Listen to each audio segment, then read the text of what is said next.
Yeah, man, it's time to talk about who's going to lead the league in stats in 2025. Running backs, wide receivers, quarterbacks.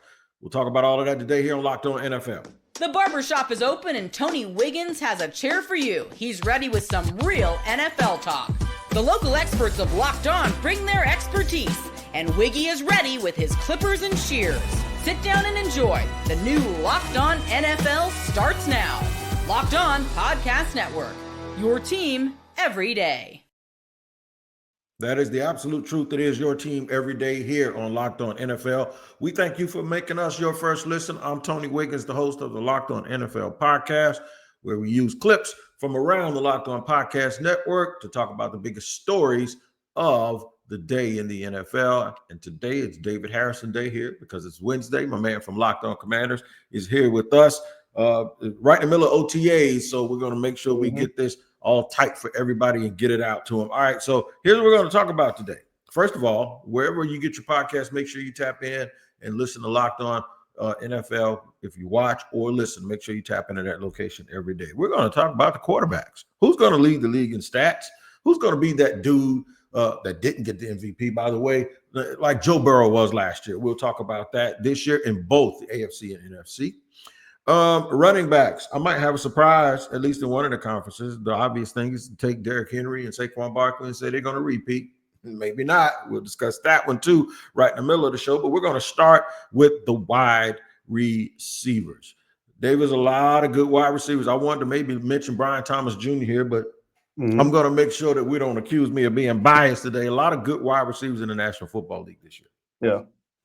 No, they're 100% are. And then you could be biased. I'll be honest with you, when we get to my NFC pick, it's going to surprise people, especially the people who have been listening to this show for quite a while. It's going to surprise them when we go with the NFC. It's not Terry McLaurin, even though I'm going to be honest, I do think there is a world where Terry McLaurin could potentially come away with this thing. Jaden Daniels, you know what I mean? If he takes another step forward towards MVP candidacy, they got a better offensive line this year, at least on paper. We'll see how it turns out in real life. Then they got Deebo Samuel over there who's going to take some attention away. So don't count Terry McLaurin out of that race, but he is not going to be my pick. Clearly, if there's ever a day for me to prove my lack of bias, today's going to be the day for him. All right, bro. So here we go. This is hard to do, man, because sometimes there's another guy on the same team. Sometimes they're going to switch philosophies and go with running backs. So we didn't factor injuries in. We don't ever want to do that. But I got a 2-for-1 here. Here's a 2-for-1 clip that's going to tell you who my AFC and NFC representatives as the people that I think are going to lead the respective conferences in receiving at the wide receiver position. I ain't going to even tell you who the clip is from. As soon as you see it, you're going to know. Wide receiver rankings. You guys know that I'm a gigantic Pro Football Focus slappy. I love it. I love PFF. I'm on there every day. They have great content. And Trevor Sycamore, who we've had on the program before and we'll have on again, ranked the top 32 wide receivers going into the 2025 NFL season. And he put these wide receivers into 6 tiers. Number 1 on his list, the top wide receiver in the game, he has A.J. Brown of the Eagles. A.J. Brown is a monster. Would I have him ahead of Justin Jefferson? No, but it's not my list. It's Trevor's list. He's got A.J. Brown in tier 1, followed by Justin Jefferson at number 2 and Jamar Chase at number 3. Those are his top 3 receivers. And he mentions with Jamar Chase, he was the 2024 Triple Crown winner, first in receptions, first in receiving yards, and first in receiving touchdowns. Then he goes to tier 2. And you're probably going, Amon-Ra St. Brown's not a tier 1 receiver. Well, at the top of tier 2 is St. Brown, the Lions, everything wide receiver. Well, there you go. I'm going with the guy in the AFC that actually did what I'm sitting here talking about today, and that's Jamar Chase to repeat all over again. And in the NFC, because of the new offensive coordinator, because people aren't just going to let them turn around and hand that ball off this year, I think Detroit's going to do what Detroit does in all of those games that they lose. They throw it too much, and that means Amon-Ra St. Brown's going to lead the league in catches and probably yards.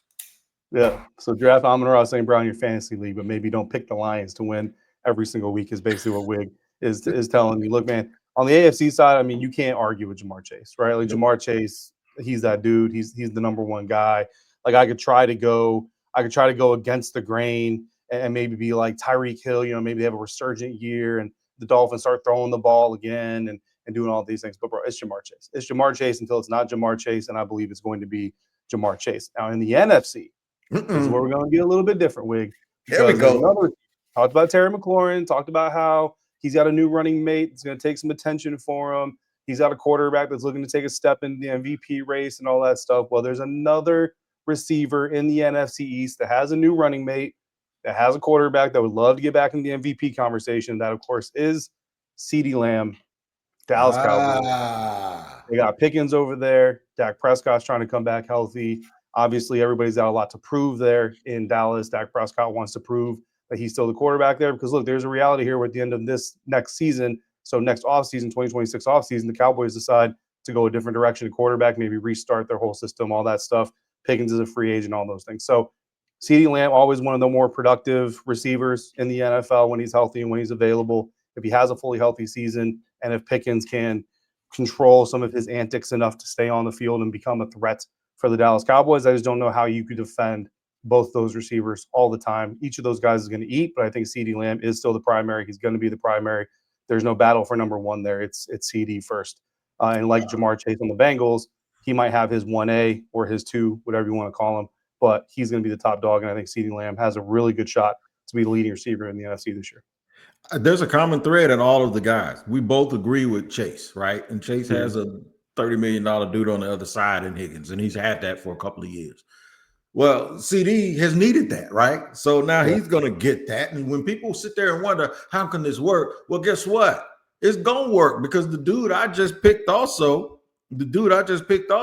has that in Jameson Williams. Yeah. The theme here is, maybe with the exception of Jamar Chase, the actual big play guy in all of these three scenarios is the other dude. The other dude is the 9 wide, is the dude that's always running the go routes. You know what I'm saying? Yeah. It's not that we're picking the guys that's going to eat up the whole route tree. I think 2 wide receiver teams is good. I think you can pick a stat leader. When you get to the point where there's 3 and an extra tight end, that's when you start having problems because guys won't get the touches that they need. We're going to do running backs. We're going to have some fun with the running back situation too, because I think everybody expects it to be Saquon Barkley in the NFC and Derrick Henry in the AFC just like it last year, and that would be a good bet. I ain't going with chalk, though. We're going to talk about why I'm not going with chalk and tell you who I picked in just a second here on Locked On NFL. Today's show is sponsored and brought to you by FanDuel. The NBA playoffs are in full swing, and every night delivers highlight-worthy performances. SGA, man, last night. Major momentum shifts and can't-miss moments. Whether it's a game-winning shot or a breakout player, there's never been better time to get in on the action. FanDuel makes it easy to stay in the game before tip-off and live. With player props, performance trends, and same-game parlays, fans have more ways than ever to play smart and win big. I'm going to tell you right now, man, what would it look like to combine live props and mid-game based on how the action actually unfolds? In-game action, that's the key. All right, if you're new to FanDuel, it's the perfect time to sign up. Head to FanDuel.com and place your first $5 bet. If it wins, you'll get $200 in bonus bets. Make every moment more with FanDuel, the official sports betting partner of the NBA.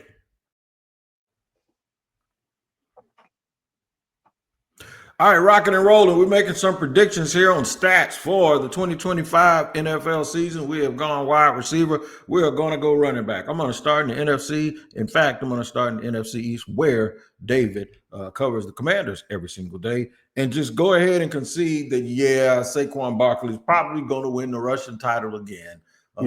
They're going to probably limit possessions this year. Teams are going to be throwing the kitchen sink at them. They got the bullseye on their back. The only thing that could prohibit him from doing that is maybe replacing Mekhi Becton, but Jeff Stoutland ain't gone nowhere, and they do have a dude that's played. Listen to Lou DiBiase talk about the right guard position in Philly. We're going to talk about right guard Tyler Steen. Is he finally ready to win the right guard job? I think the Eagles do really like Tyler Steen. Like, this was pretty much a second-round pick that year. They traded down a few spots. They had the first pick in the 3rd round and selected Steen with that selection. They liked his versatility. He was a left tackle mostly with the Crimson Tide, but they thought he could also transition well over to guard. They listed him as a guard when they drafted him. I think he's come in and played pretty well when he's been in there. But at the same time, he hasn't really like grabbed the bull by the horns and really like earned the starting job. I think he's been a high floor player. I love listening to rich people talk because they talk about things like they're so important and they're the last thing on earth, brothers. And you sit there and go, is that all you got to worry about? Tyler Steen being coached by Jeff Stoutland in his third year, reminding you that's kind of when Cam Jerkins was asked to play his third year or fourth year. I don't think that's going to be a problem whatsoever. No, I think Saquon's going to do his thing, right? The only thing that's going to derail Saquon is health. And that's the concern you have to have your Philadelphia Eagles. And honestly, that's something that, I don't think it's going to keep him from winning the rushing title, but just like it did last year, it could prevent him from setting like NFL records and setting, NFL history as the Eagles' decision to rest him and to keep him as preserved as possible. And I think that if you ask Saquon, you want a Super Bowl ring or you want an NFL regular season record, I think you want the Super Bowl ring over the regular season record. But, I think Saquon's the guy. Right? Saquon's the guy to be kind of like the Jamar Chase, right? Of course, if Jamar Chase gets injured, then he doesn't win the receiving, record, or he doesn't lead the AFC in receiving. And people can come back here and point at us and say, you thought you knew what you were talking about. But Let's be real. If these guys are healthy, they're going to do it. So the question, I suppose, in this conversation, because we can go on for 10 minutes about why Saquon Barkley and Derrick Henry are the two best running backs in the NFL, then there's a wide gap. And then you've got other guys, or we can get to those other guys and figure out who the best of that second group is. That's the key. Who is the best of that second group? A lot of people might say, I can't say Jahmyr Gibbs is going to do it because I just said Amon-Ra St. Brown was going to lead the receivers, even though, and Gibbs has some major help at running back. My AFC choice has some help too. That's what the coaching staff seems to think. But they don't have a quarterback where I'm going. But they do have a good wide receiver and a quarterback that's familiar with him. And for the second year in a row, they drafted an offensive lineman in the first round. And y'all wondering who I'm going to pick?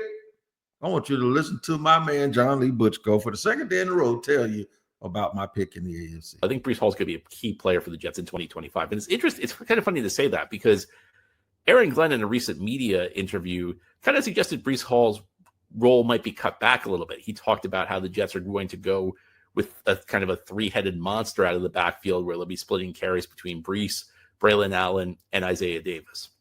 And I'm not saying that Aaron Glenn was lying when he made that comment, but I do think things evolve over the course of the season. I think you go into the season with a plan and then you adjust as events dictate. And I feel like events are likely to dictate that the Jets are not going to stick long-term with a three-headed monster in the backfield. I think it may very well go back to being a two-man rotation or even a situation where Breece Hall gets the bulk of the carries. And I think Breece Hall is going to have a big year because of ability, because of Glenn's thought process, because they've improved the talent, and because they actually need to keep their defense off the field.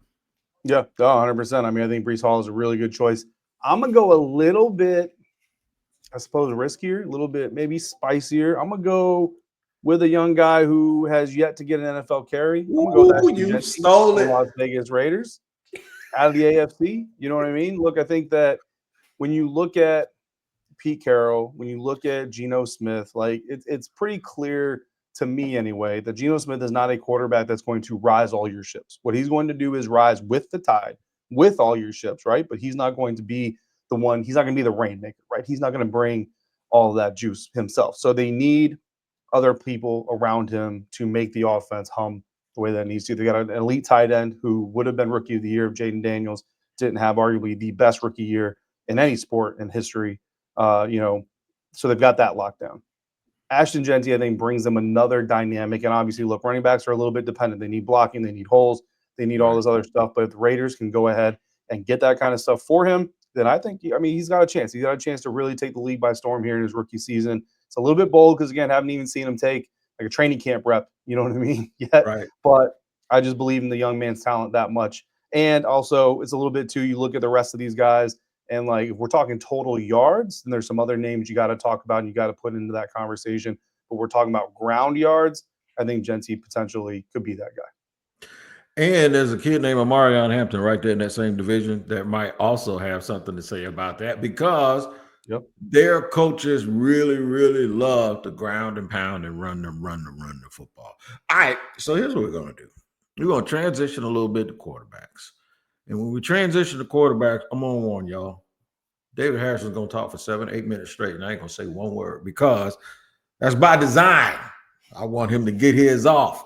I'm going to tell you why there's going to be a new sheriff in town in 2025 as far as quarterback stats are concerned.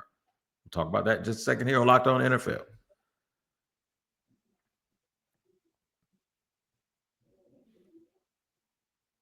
All right, Tony Wiggins here. So, for last year, there's a lot of talk about MVP. Mm-hmm. And the fact that Josh Allen won an MVP when there was one other quarterback out there that actually beat him in every statistic you can imagine, and that was Lamar Jackson. There was actually two. The other one was Joe Burrow, but the team didn't win enough. He didn't get into the playoffs. He had a huge season last year. Well, the Bengals think they got Joe Burrow a little bit of help. And if they did get him some help in the spots that they believe, that means Joe Burrow may not get all of those stats this year. I want you to listen to Locked On Bengals talk about something that they did that they believe is going to really, really help this team. The area where they clearly got better to me is running back, because Chase Brown is this emerging, blossoming young player that played really well down the stretch last season. Then you bring back old reliable in Samaje Perine, who just is better than what Travion Williams was at that stage of his career. Is certainly there's no doubt in my mind that Samaje Perine is a better player than Travion Williams. You still have Zach Moss, and then you added Taj Brooks. You have some real depth there, and Taj Brooks may be your RB2 by mid-year, maybe sooner than that. And so clearly an upgrade there. All right. Before I tell you who's gonna be in the AFC, it's not gonna be Joe Burrow, but I'm gonna need James Rapine to slow down there. Travion Henderson is probably a little bit better than Samaje Perine, but I love you, James. You're my boy. All right. But listen, I think Lamar Jackson is gonna be the statistical leader in the NFL all over again. He was damn near that last year. In the year when Derrick Henry almost had 2,000 yards, I think Henry doesn't have 2,000 yards this year, probably doesn't come close. The addition of DeAndre Hopkins to go along with healthy receivers, Isaiah Likely is going to keep getting better. I believe Lamar Jackson is going to be a statistical leader again in the AFC. And let me get your opinion on that before we get to the NFC. Yeah, no, I mean, it's a good topic because I'll tell you, we had this conversation during the season last year when we were getting towards the end of the year. It was who's going to be the MVP. Is it going to be Lamar Jackson, who statistically had a better season than his most recent MVP season in a lot of ways? Or is it going to be Josh Allen, who doesn't statistically measure up, but you kind of look at what he has and what he was working with in Buffalo and what they were able to accomplish, and it seems just a little bit more impressive. Kind of, it's like the MJ versus LeBron conversation, although I think that's a ridiculous conversation anyway. But, LeBron's, leading super teams and doing all this stuff, and MJ is basically the reason that Scottie Pippen was who he was and Horace Grant was who he was, and et cetera, and all those other things, right? And we went there. We went there with those conversations. Josh Allen doesn't have Derrick Henry, doesn't have, some of the weapons that Lamar Jackson has, but Lamar Jackson doing really well.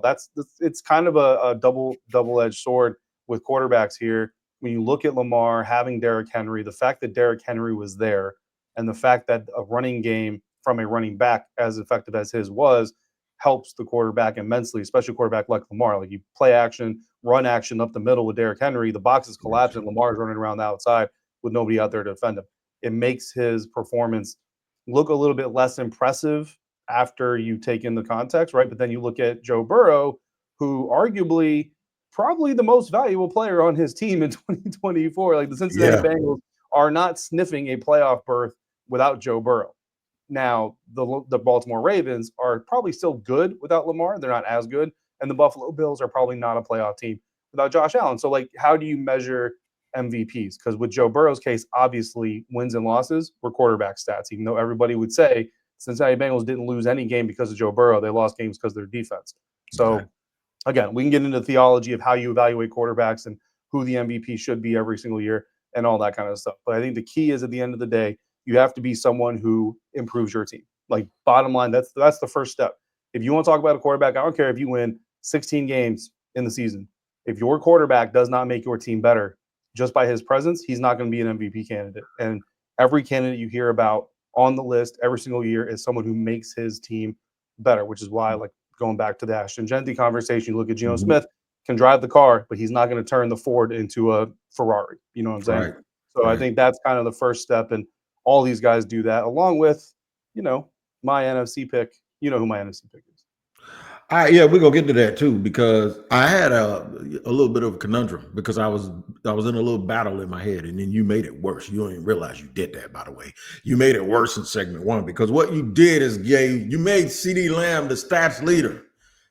And I already was battling in my head, was it going to be Jaden Daniels or Dak Prescott?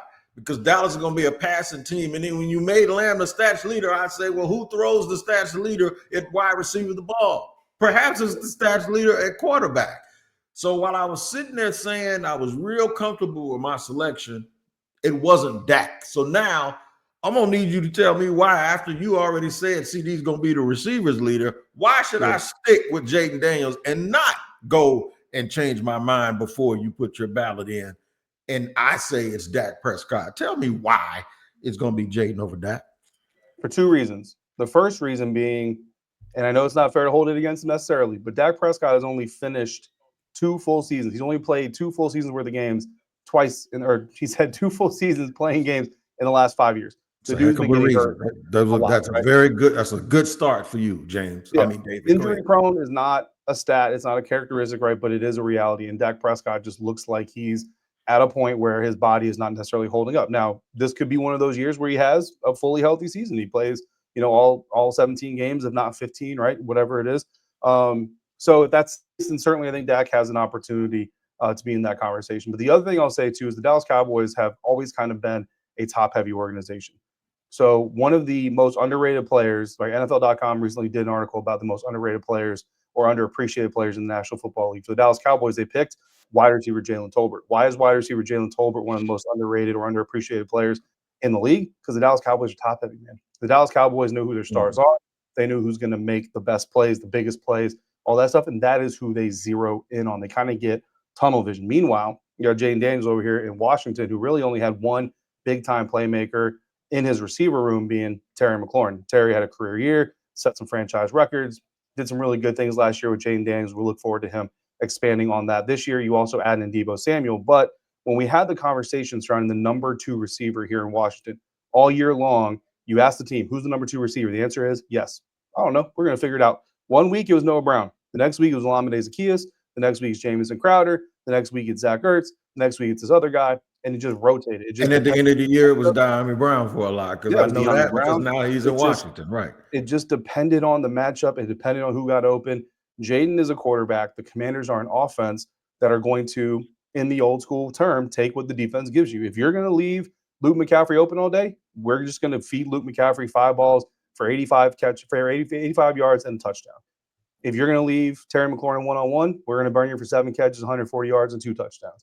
If you want it to be Ben Sinnott, young tight end, so be it. If you want it to be Austin Eckler, so be it. You pick defense. You pick who our number 2 receiver is today. But at the end of the day, we're going to get the ball to whoever's open. Dallas Cowboys, they're a little bit more forceful with it. So I think that is the reason Jayden may not have the leading receiver in the NFC, but his receivers per player are going to have a better average stat line than the Cowboys will because of the way that they approach the game. All right, that all makes sense, and you know what? It's enough to keep me on the Jaden Daniels train, because Jaden Daniels, I'm going to make this point tomorrow, Jaden Daniels is going to be my MVP this year. I'm going to pick it right now. Look at you talking about, What are you talking about? Yeah, of course you're going to say, Listen, What you acting like you're saying something profound. You're supposed to sit there. Second NFL season. Who's who? Who are the last 2 quarterbacks to win NFL MVP in their second year in the NFL? I'll go Patrick Mahomes, Lamar Jackson. Okay. Those are the last 2. What do they have in common? They impact the game in the game. They impact the game every single way a quarterback can impact the game. Leadership, preparation, football IQ, arm, legs, decision-making. Every single thing you need a quarterback to do to positively impact the game, those 2 quarterbacks do it. Lamar Jackson didn't do it as much then as he does now, but still did it enough. Jaden Daniels does all those things as well. If he stays healthy, he's got Deebo, he's got Cliff for another year, he's got Terry, he's got a better offensive line. He's going to be your MVP. Man, David, you make it sound like it's just going to be so easy to cover the Commanders Money in for the Locked bank. On Commanders. It's money I've in the already got a bank, dog. FanDuel wager on it. It's money in the All bank. right. All right. I got you, brother. I got you. So, Jaden Daniels, I'm going to tell you right now, I'm going to probably say TJ Watt's going to lead the league in sacks because it seems like he always is sitting right there. Yeah. I'm already saying MVP for Jaden Daniels. I'm not going to give you MVP on defense right now, but I knew this was going to end this way. When I decided to do this subject, I said I'm going to do quarterbacks last because watch, David Harrison is going to go on a diatribe about Jaden Daniels, but you should because I jokingly say stuff like that. Jaden Daniels is a hell of a player. He's a hell of a kid on and off the field. Washington has done a tremendous job in setting him up for the future, and we'll see how it happens. If you don't believe me, he's you'll got have guns to. now. He's got guns. He's got guns. Oh yeah, now. he definitely and legs. And I can already hear the comment. And for those of you out there saying this dude only picked CD Lamb in the first segment so he could pick Jayden in the last one, nah, I'm being honest with you. Don't worry about it. No, David's not that petty. I know some people who be petty like that, but he's not one of them. I think Peter Bukowski and Matt Derry will probably play with y'all like that over 25 minutes, but David wouldn't. All right, man, if y'all want to know more about these teams and dig deep into these rosters, make sure you check out Locked On NFL Scouting with two of the best in the business, Kyle Krabs and Joe Marino. That will make you a smarter NFL fan, and you'll get ready for everything that's coming up for this NFL season. David Harrison has an OTA to attend, and I got all God knows what to do here in my office here on Locked On NFL. But we appreciate you giving us your attention for 27 minutes today. Thank you for joining us. Join us again tomorrow. It'll be me and Chris Carter here riding again, trying to give you the best NFL coverage you can get anywhere. For Tony Wiggins, David Harrison, we'll see you later here on Locked On NFL.